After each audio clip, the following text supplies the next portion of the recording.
Allez, salut à tous, c'est Matt, on se retrouve aujourd'hui pour notre vidéo rapide sur une petite analyse du marché crypto. On va parler bien sûr de BTC, peut-être rapidos des alts, mais j'en ai vu déjà beaucoup ce matin, des alts très prometteuses, mais je suis désolé, c'est un contenu pour l'école. Titan a déjà partagé pas mal, mais il y en a pas mal qui se retournent, qui ont des structures qui sont intéressantes, donc si vous nous suivez depuis longtemps, si vous cherchez, vous allez trouver sans problème, je pense. Donc en hebdo, BTC, voilà, on est toujours dans ce range, hein. On voit très bien qu'on a 3 bougies d'indécision en hebdomadaire, c'est quand même monstrueux. On peut en avoir une quatrième. Il va falloir attendre la clôture. Dimanche, je serai là. La semaine d'après, je serai pas là par contre. Mais dimanche, on en reparlera avec Tilt. Mais honnêtement, là, on se fait terriblement chier, hein. Je veux dire, en daily, on le voit bien. J'ai posté un tweet tout à l'heure. Bon, alors, mon graphe est un peu surchargé. Mais on est dans un range en gros entre cette bande haute 45 000 et la bande basse des 35 à peu près. Et il se passe rien. On a des grands mouvements, on ravale. On fait un plus petit mouvement, on ravale. On refait un plus petit mouvement. Pour l'instant, on ravale pas. Mais voilà, c'est le signe simplement d'un range, une grande compression. Ça se voit aussi très bien sur le momentum, hein. On voit qu'on compresse. Et plus on compresse, plus on a de chance de casser. À la hausse ou à la baisse, je sais pas. Par contre, il risque d'y avoir un gros mouvement. Je pense qu'on a plus de chances d'aller casser ce niveau-là que d'aller casser ce niveau-là. Maintenant, c'est juste mon avis sur tout ce qu'on a dit depuis un petit moment. Le fait qu'on soit en fin de tendance, le fait qu'on ait quand même des beaux niveaux, le fait que sur le spot, ça vende quand même plus, on l'a vu avec le CVD. Sur les dérivés aussi, on va avoir aussi les options. Honnêtement, moi je parierais plus à la hausse qu'à la baisse. Après, c'est juste mon avis, hein. Que ce soit la baisse, que ce soit un short qui passe, qui a raison, on s'en fout. Le but, l'important, c'est de protéger son capital. Ne l'oubliez jamais, on s'en fout d'avoir raison. Mais voilà, quand on a un momentum comme ça, eh ben on va s'attendre à ce qu'on casse à un moment donné. On a un gros momentum comme ça ou comme ça, il risque d'y avoir quelque chose d'assez gros et qui risque de diriger le marché pour les prochains mois, sans doute, pour les prochaines semaines, à minima. Donc attention à vous, attention à vos certitudes et les stop loss et les différents scénarios.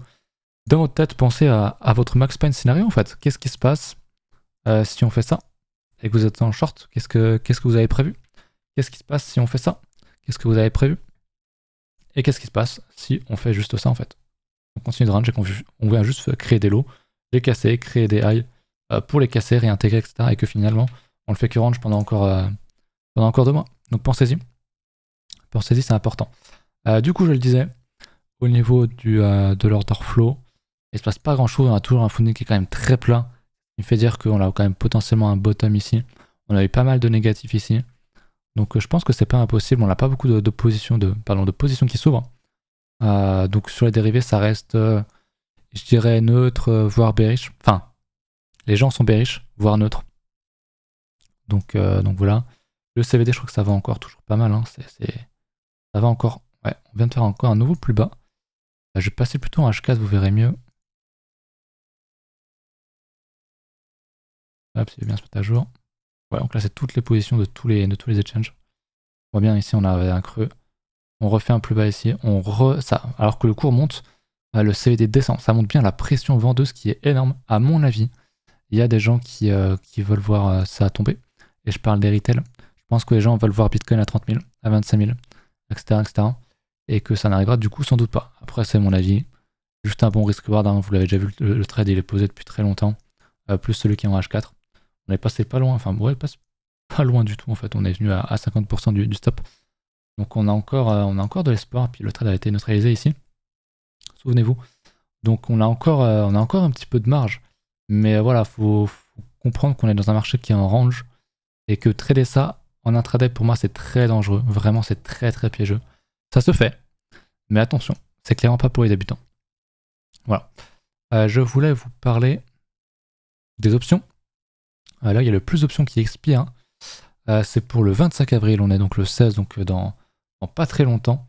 Il y en a quand même 66 000 bitcoins d'ouvert. Le max plan scénario est à 42 000. C'est au prix où on est actuellement. On est à 40 000. Donc ça va pour le scénario du range, en fait. Donc on en serait presque à 50 000. Donc je doute qu'on soit là-bas. Donc ouais, je pense qu'on risque de range, en fait. Juste de casser, sans doute. Ouais, peut-être pourquoi pas aller casser ce creux-là, pardon. Revenir, pourquoi pas refaire une mèche au-dessus, recasser, etc. Je pense vraiment qu'on peut range encore longtemps. Même si j'ai un biais qui est plus haussier. On le voit, hein, enfin, regardez juste le 1 heure.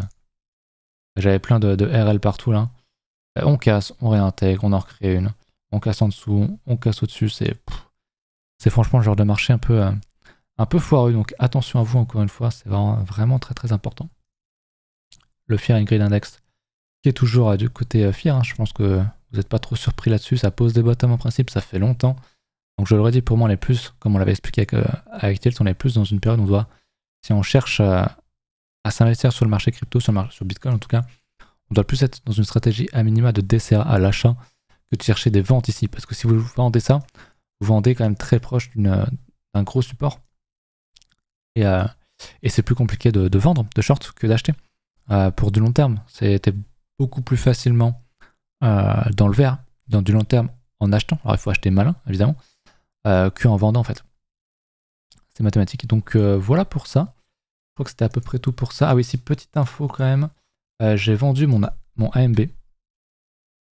On avait parlé ce matin dans le cours de l'école. AMB, bah, du coup je l'ai plus là, je suis con. AMB, je vais vous montrer. Alors deux raisons pour ça. Il est en train de tomber. C'est que le price action est vraiment dégueulasse. C'est-à-dire qu'on retape encore sur des supports. Alors peut-être qu'on a un bottom ici, je l'assume, hein. Peut-être qu'on va juste faire ça et tout arracher, c'est tout à fait possible. Mais il n'y a pas de volume. Le price action est vraiment sale.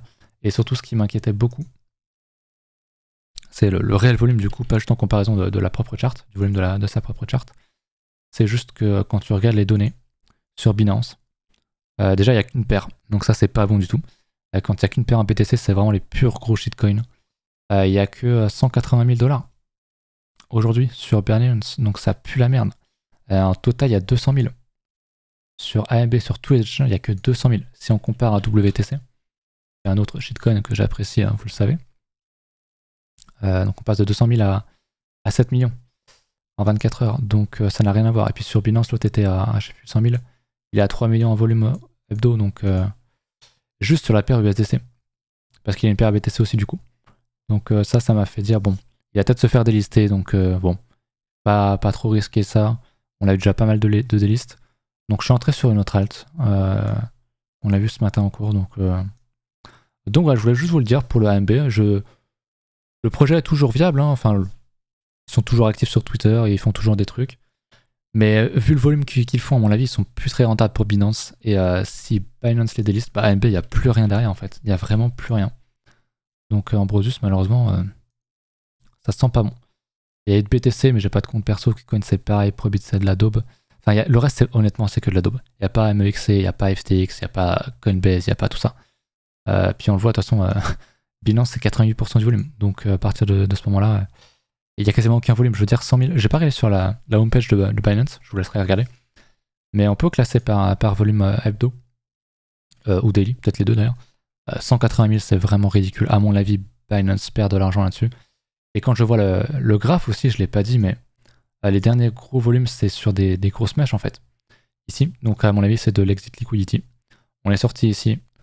Les gros sont ressortis encore là, et le truc tombe. Donc j'ai pas envie qu'ils nous fassent une PPT ou une je sais plus quoi, qui a juste fait ça en fait. Donc je préfère le sell. Peut-être que c'est juste la pure manipulation, peut-être qu'ils vont pas le délist, et quelqu'un va y retrouver un intérêt, va à nouveau accumuler, et va juste nous faire ça. Peut-être, mais je préfère mettre ces autres dans un autre panier, parce que je suis quand même déjà beaucoup exposé sur les shitcoins, donc je préfère juste gérer un peu plus mon risque. Après voilà, je suis pas allé dans Ether ou dans un top 10, vous me connaissez, mais voilà, juste en parler parce que j'aime pas trop ce qui se passe ici. Et bon, au final, je sors sur mon prix d'achat. J'avais dû acheter à peu près par là, ou peut-être ici à la question. Mais j'avais été payé un petit peu, pas grand chose, mais bon, toujours ça à coûter. C'est pas très grave. Voilà, je voulais vous parler de ça. On va regarder du coup rapidos peut-être les alts, vite fait, Ethereum. En paire BTC, on est toujours sur ce niveau, il se passe rien. Pour moi, il ne se passera rien d'intéressant là-dedans, sauf si on reteste ce niveau-là, ou le gros Vegas en fait, ou alors qu'on casse ce niveau-là, et qu'on fait un double bottom, mais pour l'instant, il ne se passe rien d'intéressant. Vous savez, le gros niveau que je regarde, c'est ici, hein, la grosse résistance rouge. Quand on cassera ça, je pense vraiment que les alts vont reprendre le pas sur Bitcoin. En paire dollar, pareil, on est toujours en attente d'une structure, donc qu'on casse ce niveau-là pour un double bottom, c'est vraiment ce que j'attends, qu'on défende du coup ce creux-là, qui défende celui-ci, et qu'on garde notre tendance haussière en fait, tout simplement, parce que pour l'instant, même si on a pris moins 56%, bon c'est les cryptos, hein, la structure est toujours bullish. La structure de fond, en 3 jours, en hebdo, est toujours bullish. On est au-dessus de l'ancien ATH. Pour l'instant, on compresse. Alors peut-être qu'on va faire ça. Peut-être qu'on va juste faire ça et crever. Peut-être. Mais pour l'instant, c'est pas le cas. Pour l'instant, on a un creux. Et un creux ascendant.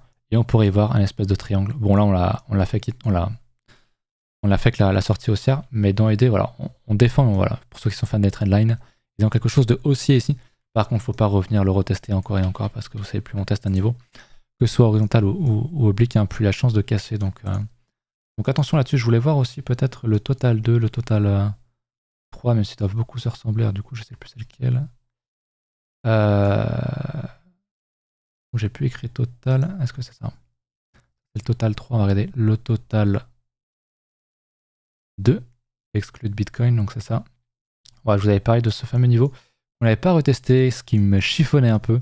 On n'y est toujours pas, donc si jamais on a une baisse, je pense qu'on pourrait revenir tester ce niveau-là.